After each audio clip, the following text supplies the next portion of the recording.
again. We're talking about what materials you need to get ready for your exam for your amateur radio license.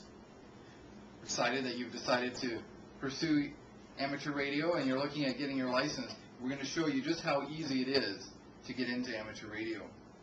As we discussed in our first session, there are 3 classes of amateur radio license, 3 levels, might be a clearer way of saying it.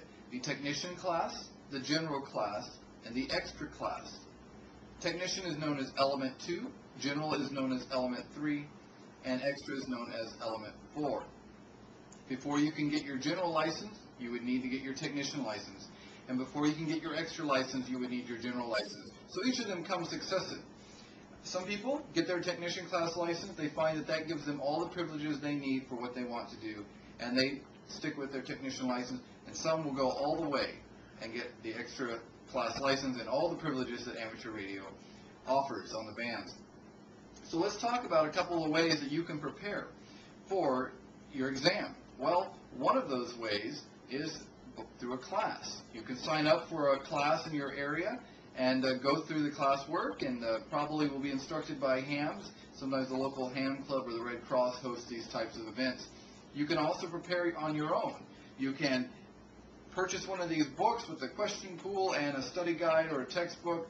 You can find resources on the internet, and you can prepare yourself to take the exam and to know the information that you need to so that you can pass the exam and get your amateur radio license. Through these YouTube videos, we hope to help facilitate that self-study process. So we do by no means intend for these videos to replace your study manual or your question pools or your practice tests, but we intend for it to supplement them, provide you a different angle, a different perspective on the material, and hopefully through the redundancy of the material and the different ways in which it's presented through your textbook and these YouTube videos, you'll get a clear understanding of the material and be able to pass your exam no problem. The question pool does contain 392 questions for the technician class, and that's what we're going to focus on is the technician class in these videos. 392 questions. However, only 35 of those will be on the exam. And the thing that you should know is that all of those questions are pre-written, all 392, predetermined, word for word, meaning that the questions will never appear in a different form than what you see. The only thing that can happen is that they are all multiple choice. A, B, C, and D might get mixed up, but the wording of the answers and the wording of the question will not change whatsoever. So if you learn this question pool, if you learn the 392 questions, you'll have no problem passing the 35 that will be on your exam. The questions are also grouped into varying categories, and a certain number of questions has to be asked from each category. So if one category only has 2 questions, and you don't know any of the questions in that category, then you're only going to get 2 wrong as far as that category is concerned, because only up to 2 questions could be asked from that category.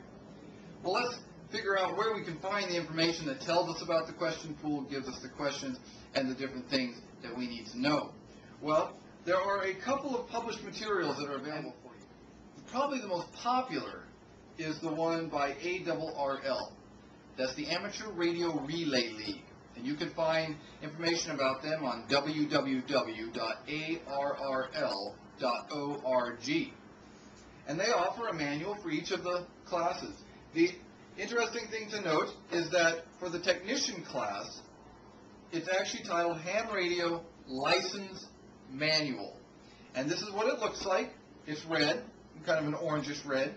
And what it does is it has a listing of all the textbook material to teach you the content from which the questions are taken.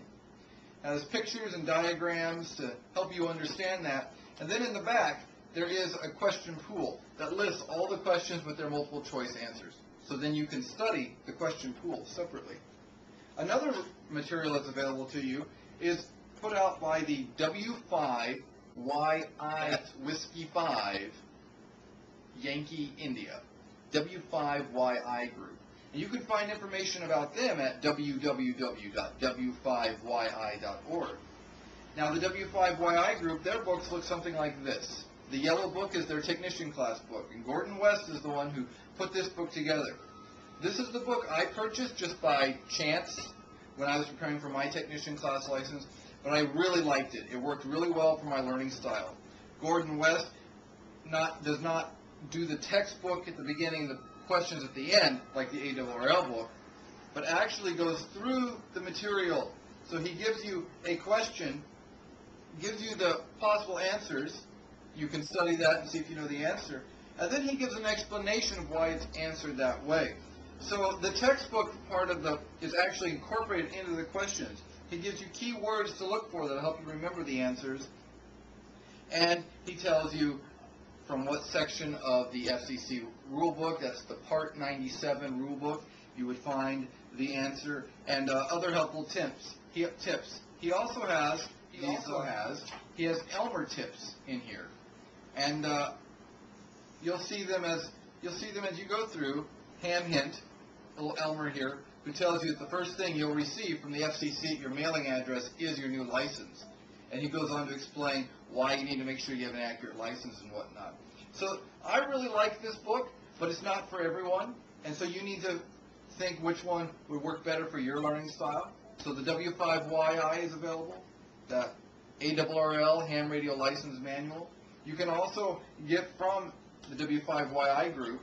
It comes with a companion CD that introduces you to some of the sounds on ham radio. You can also buy the audio course. So if you want to put it on your iPod or listen to it in your car, you can listen to the question pool and Gordon West going through the question pool and explaining the questions and answers on audio CD if you'd like. There are a lot of resources available out there. There's also Ham Test Online. And just Google Ham Test Online. That is a program that is created by the ARRL. And I did Ham Test Online for the second half of my preparations for my general class license. I was using the Gordon West book for the general class, and then some of the more technical material I was struggling with a little bit, needed some more information. That's one place where the ARRL is helpful because it's actually in textbook format. So when you need a reference type material to really study, you can go to that area. And it's pretty thorough because that chapter focuses on certain content. Ham Test Online does the same kind of deal. You can select whether you want to just do practice exams or whether you want to have like tutorials, and it will give you new information, then start asking the questions regarding that. That's the first step, is getting one of these manuals, because you will find that the introductory chapters discuss other ways in which you can educate yourself for the exam, other things you should know about ham radio, and great resources on the internet and your local communities and whatnot that you should look to for more information. Find an Elmer, find a class, or self-study, and go and take an exam.